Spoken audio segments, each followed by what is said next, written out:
Komando Pusat AS atau Senkom mengatakan pada hari Selasa bahwa pasukannya melakukan gelombang serangan lain terhadap Iran. Serangan terjadi di dekat garis pantai Iran dan Selat Hormuz usai Amerika Serikat mengumumkan pemberlakuan kembali blokade angkatan laut di Selat Hormuz di tengah meningkatnya eskalasi.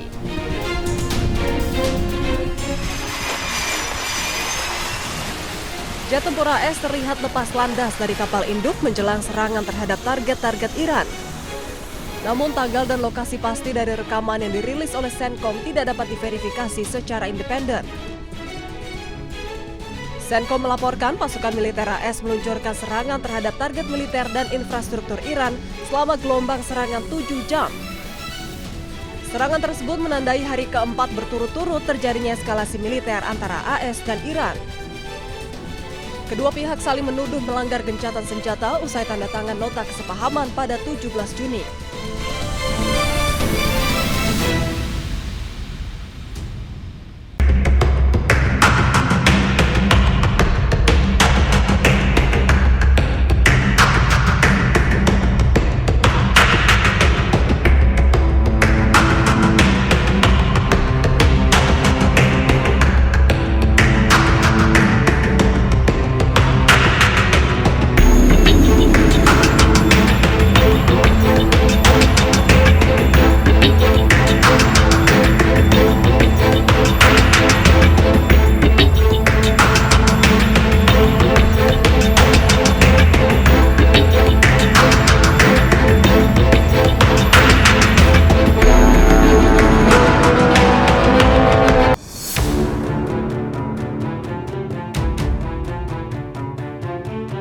Pasukan teroris Israel menangkap 2 pejuang Palestina yang membuat alat peledak. Pasukan penjajah juga menangkap pemasok senjata bagi pejuang Palestina di sebuah rumah di daerah Ramallah hari Selasa. Zionis IDF mengatakan kedua pejuang memproduksi alat peledak yang digunakan untuk mengusir pasukan penjajah Israel dari tanah Palestina. Pasukan genosida juga menyita sejumlah besar senjata selama penggerebekan. Menurut pemerintah apartheid Israel, ketiga tahanan tersebut dibawa untuk diperiksa lebih lanjut.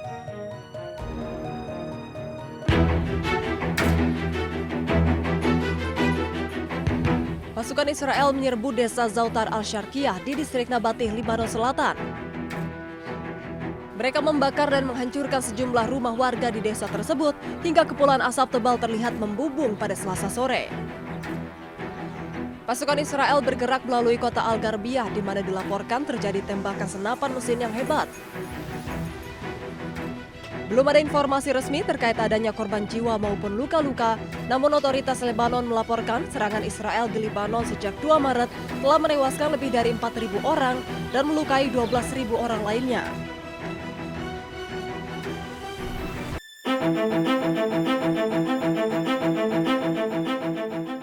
Kejaksaan Agung menerbitkan 3 surat perintah penyidikan atau sprindik setelah penyerahan perkara dari Kortas Tipikor Polri terkait kasus dugaan korupsi batubara, Asabri, dan Krakatau Steel yang melibatkan ex-Jampitsus Febri Adriansyah. Kapus Penkum Kejagung Anang Supriyatna menjelaskan sprindik tersebut menegaskan status Febri tetap tersangka. Hal itu didasari penetapan tersangka yang dilakukan sebelumnya oleh penyidik Kortas Tipikor Polri. Saat ini, Kejaksaan Agung telah menerbitkan sprindik sebanyak 3 sprindik. Ada 3 yaitu terkait sprindik nomor 43, dugaan tindak pidana korupsi dan TPPU untuk PT Krakatau. Yang kedua, sprindik nomor 44, dugaan tindak pidana korupsi untuk perkara PLTU PLN yang bailout. Ketiga, sprindik 45 terkait dengan Asabri, sebagaimana laporan yang kita terima dari penyidik Polri. Jadi sudah dibentuk dan semenjak diterbitkan sprindik, maka segala kegiatan dan tindakan-tindakan yang bersifat pro justisia sudah beralih kepada penyidik kejaksaan. Dalam proses penyidikan ini, Anang memastikan kolaborasi antar lembaga termasuk supervisi dari KPK dan pengawalan dari legislatif. Kejagung juga telah membentuk tim khusus beranggotakan 9 orang menangani perkara tersebut. Sebagian besar dari 9 orang tersebut pernah bertugas di KPK. Tim Liputan Anyus melaporkan.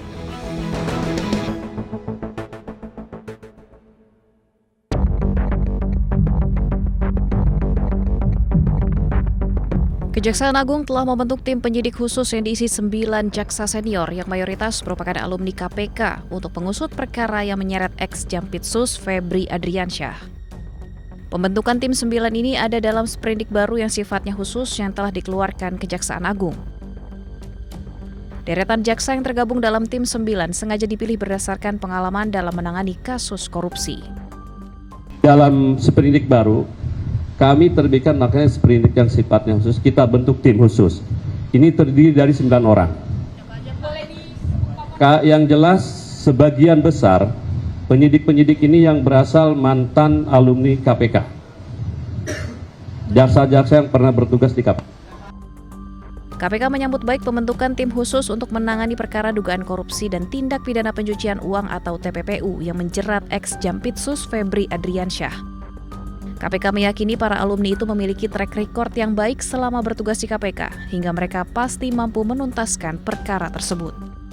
Melihat ini progres yang positif karena Kejagung kemudian dengan segera membentuk tim khusus ya, yang kemudian beranggotakan diantaranya adalah mantan-mantan dari insan KPK ya, khususnya di Jaksa Penuntut Umum. Artinya kami melihat memang kompetensi, pengalaman ketika mereka bertugas di KPK dibutuhkan untuk bisa membantu dalam proses penyidikan perkara tersebut. Usai dilimpahkan dari kepolisian, Kejagung telah mengeluarkan 3 sprindik baru dalam mengusut kasus Febri. Kejagung menegaskan tim 9 ini nantinya yang akan bertugas mengusut lebih jauh perkara korupsi yang melibatkan mantan Jampitsus tersebut. Tim Liputan iNews melaporkan.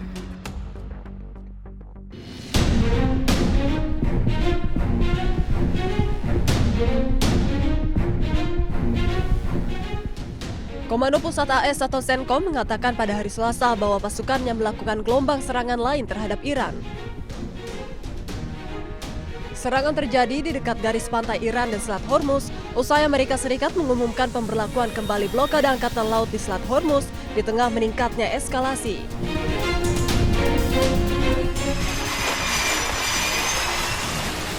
Jet tempur AS terlihat lepas landas dari kapal induk menjelang serangan terhadap target-target Iran.